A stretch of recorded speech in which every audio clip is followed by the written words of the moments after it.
From the Inland Northwest Newsroom, I'm Rory Curtis. Voters in Latah County and Moscow have an important decision to make next month. For the first time since 1992, they will choose a new District 6 senator to represent them in Boise.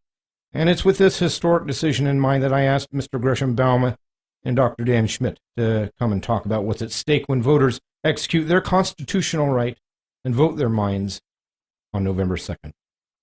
Gresham Bouma holds an associate's degree in solar technology from Penn State University and holds a bachelor's degree in accounting from Boise State University.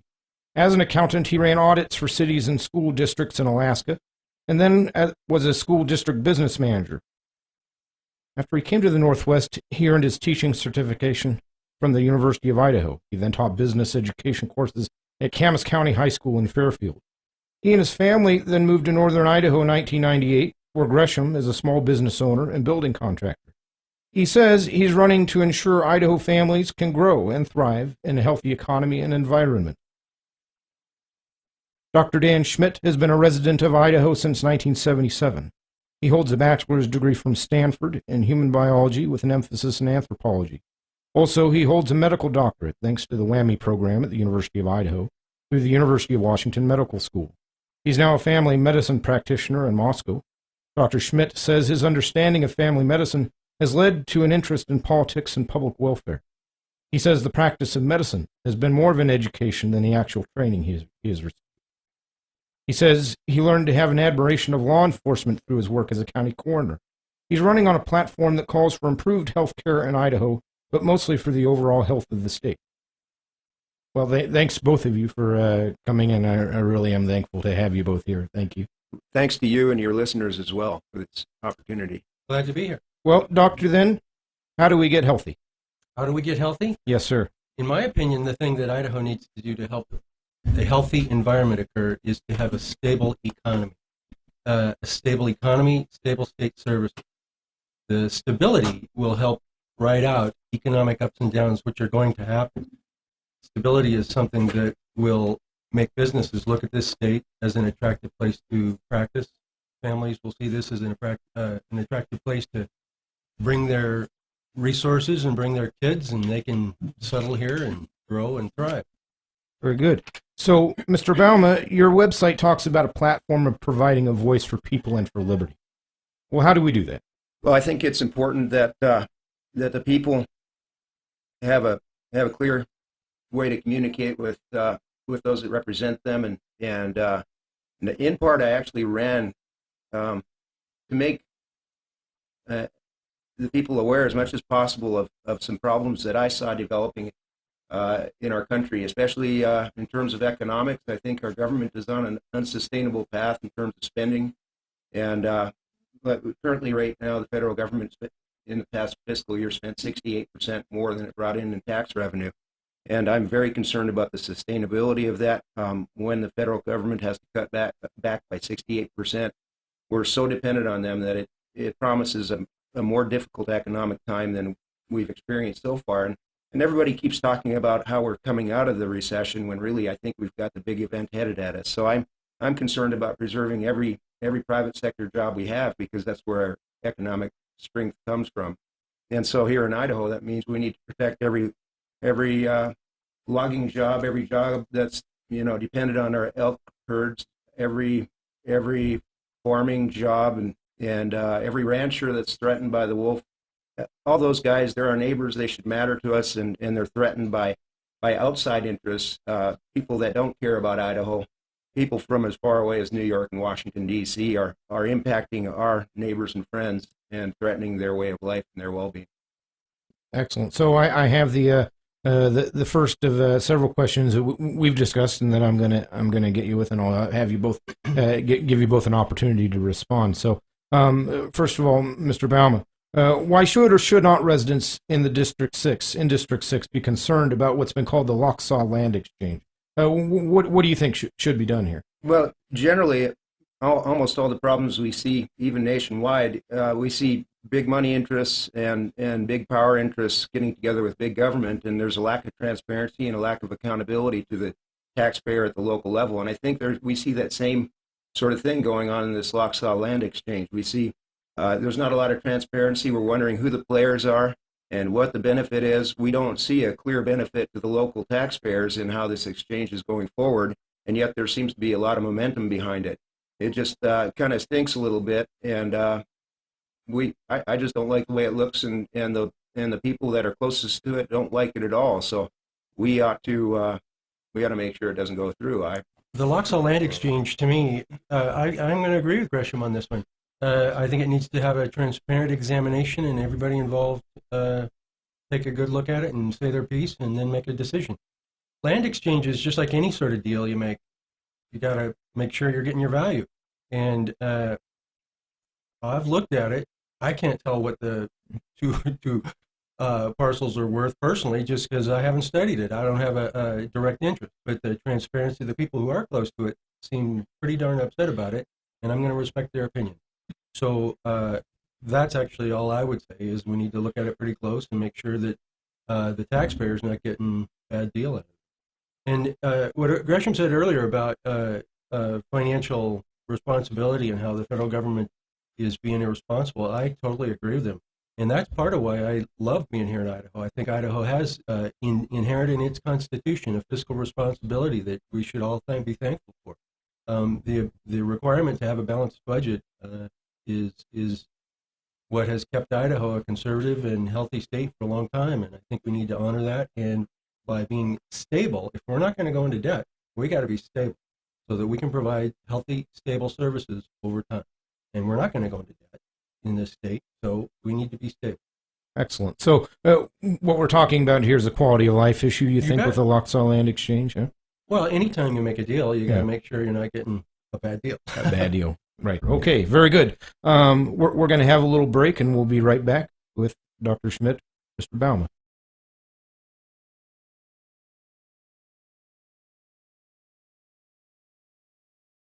Welcome back to a chat here with Dr. Schmidt and Mr. Gresham Bouma. Thank you so much, guys, again, for coming in here.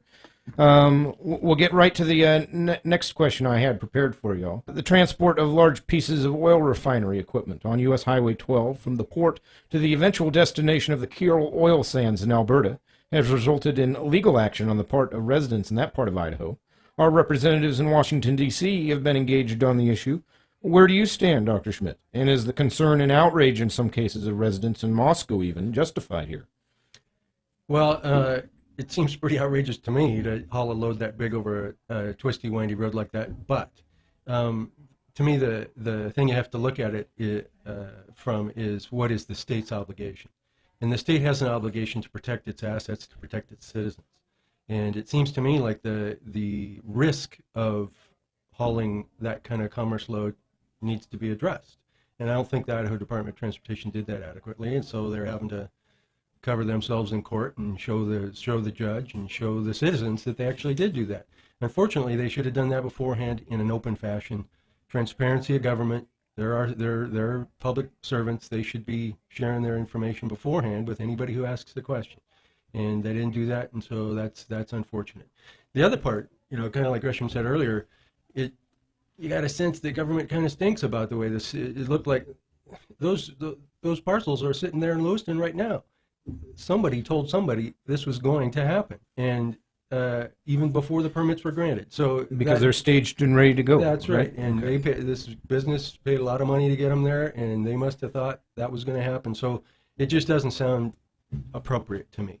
It doesn't sound like government was functioning the way government should.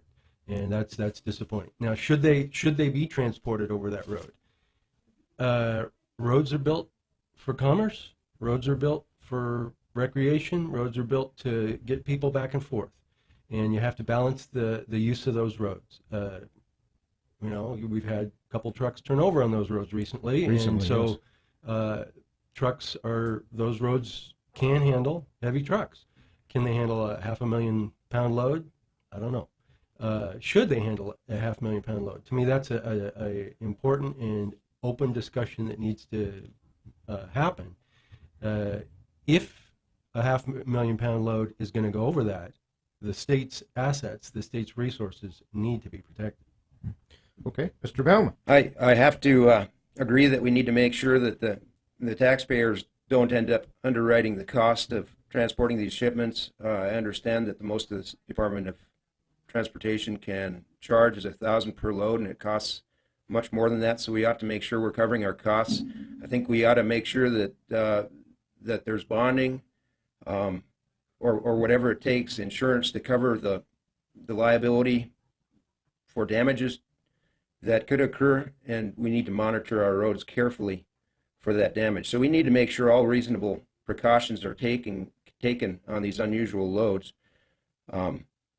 Once having been said, I believe that we also need to recognize that motor fuels are absolutely critical for our survival, and Canada is one of our most reliable and preferred trading partners as a source of the fuels we need to live and survive every day, and actually have and enjoy commerce. And so I'm in favor of encouraging and allowing commerce to occur in our state and across our state, and I think it's reasonable to allow these loads to have just the same sort of access we allow all sorts of other commerce to have on our roads. And we need to also remember that that most of our fuel comes from people who don't have our best interest in mind, and in many cases are our enemies. And we need to begin thinking about our energy security, and recognize that we ought to be developing our own resources domestically as much as possible, instead of relying on foreign trading partners for what we need to survive. What about a discussion of the process that has been used thus far? What have you seen? What have you observed? Do you feel that there is some concern, as Dr. Schmidt says, about the transparency of the whole thing? I think there may be concerns. I haven't taken the time to look at sunshine reports and see if somebody's getting money for this. Somebody's being paid in some manner to give these shipments a green light, and if so, I'm disgusted by that. But in terms of the process that I've seen, the safety precautions being taken around the load, the idea that there's going to be 40 or 50 people with each truck. The truck travels at 15 miles per hour. There are no liquid fuels involved. It looks like to me that these shipments represent less of a threat than a normal tanker truck going over the highway that actually contains something that would be a real threat to the river. It looks like these are going to be the safest loads being taken through if the proper precautions are met, in terms of what they claim they're going to do. If they do all those things, and we actually have plans in place for anything that does go wrong, and we've covered our liability and we're properly monitoring the road, I think these indeed ought to be allowed to go through. But as I said, we need to maintain that monitoring. Good. Dr. Schmidt? Gresham said that if money had changed hands, then he'd be bothered by if this company had been given preference. Sure. To me, it's more than that. To me, I got a sense that our elected officials were making decisions that they thought were in the best interests of Idaho in not an open or honest or clear-cut fashion. In other words, behind closed doors, smoke-filled. You can make all the metaphors you want to, but the bottom line is, was there an openness to this process? And I didn't get a sense. It took the Lewiston Tribune to break the news, and then they had to keep bugging the Idaho Department of Transportation to tell them what's going on, and it took forever. And still stuff is coming out in court hearings. So I don't know. Government's supposed to work for the people. It's pretty simple, and it didn't look to me like they were doing that. It looked to me like government was working for business deal. And if government's going to work for a business deal, then I want the state to get its fair share out of this. So make a deal that's paying something, not $1,000 a load. And so to me, it just didn't look good the whole way around. Now, am I totally opposed to that kind of transport? No, but we all got to be looking out for ourselves here, and the state of Idaho doesn't seem to me to be looking out for the rest of us. Okay. little drink, little water, a little tea, perhaps, and we'll be right back with Dr. Schmidt and Mr. Bouma. Thanks. Thank you.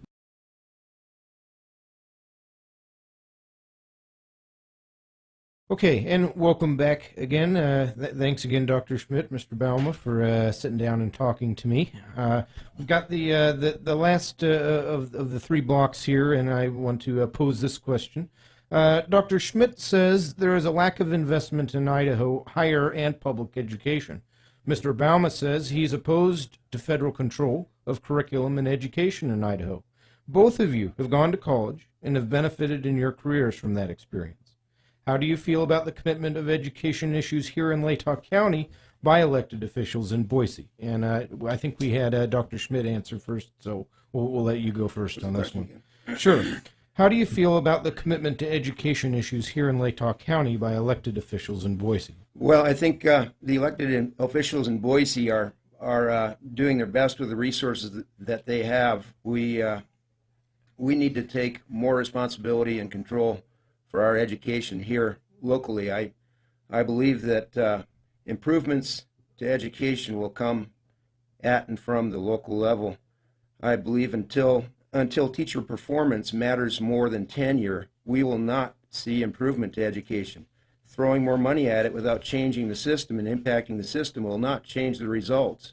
We need to see curriculum reflect the values of the local communities and the parents instead of some elites who live in Washington, D.C. or New York City. We need to take responsibility for our education system, and we can't just try to solve the problems by raising taxes on our businesses that are struggling and assume that money is the solution to everything in this case, because it hasn't proven itself so in the past, and we've got to be willing to reform and change the system if we want the performance to change.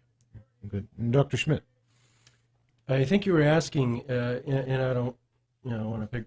I could talk about education, but you were asking about the elected officials in Boise, how their perception is it? Absolutely. And one of the things that you say on your website is an intent to share Latah County's value for education with the rest of the state. That's where I was headed with that. Yeah. So, well, I appreciate that.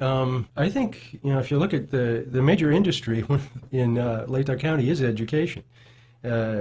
We got the University of Idaho, the third leading employer in the city of Moscow is the Moscow School District. So there's a lot of jobs attached to education. And what's the product? Hopefully we're making smarter kids. The value that Latah County has in this product, this industry or education, I don't think is necessarily shared in Boise.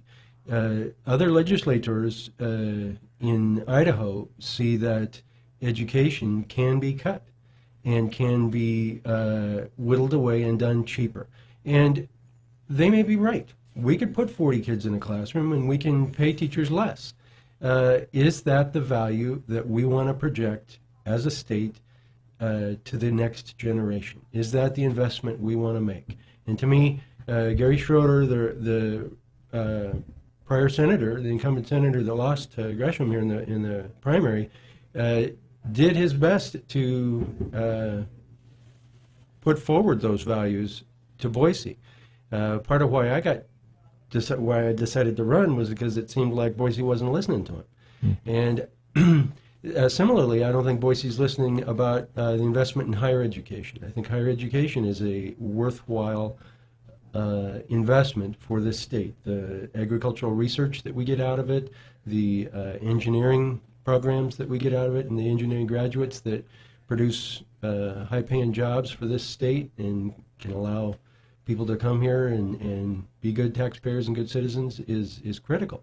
And so that's the kind of infrastructure investment that Idaho needs to see and value to bring this state forward into a stronger, more stable, and healthier economy. And I think I can have that voice in Boise. I think Boise's been doing the difficult but correct thing with its budget. It's faced something around a 23% drop in revenues, and it's cut education by 7%.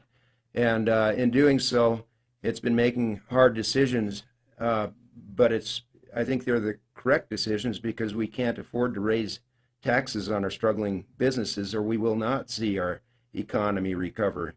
There are other things that cripple or hamper our businesses, and a lot of them are regulatory and coming from Washington, D.C. rather than Idaho. But we don't want to throw a greater monetary burden on our businesses, so we need to look for meaningful reforms that actually impact the quality of our education rather than simply turning to more tax and spend solutions coming from state government.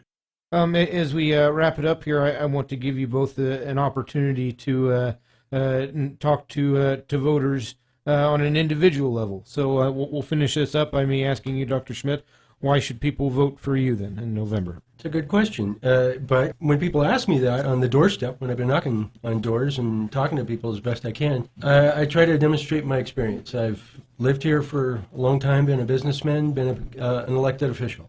As an elected official, county coroner, it's funny how people laugh when I mention that, but to me it was a worthwhile and valuable public service position. As county coroner, I demonstrated excellent fiscal responsibility. Ran the office of coroner in Latah County almost as cheap as any office in the state. And there's you could do all the comparisons across the board.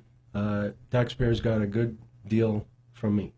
And so that's one of my values. I'm not here to waste anybody's money, and I don't like wasting mine, and I shouldn't be wasting anybody else's. So I've demonstrated that.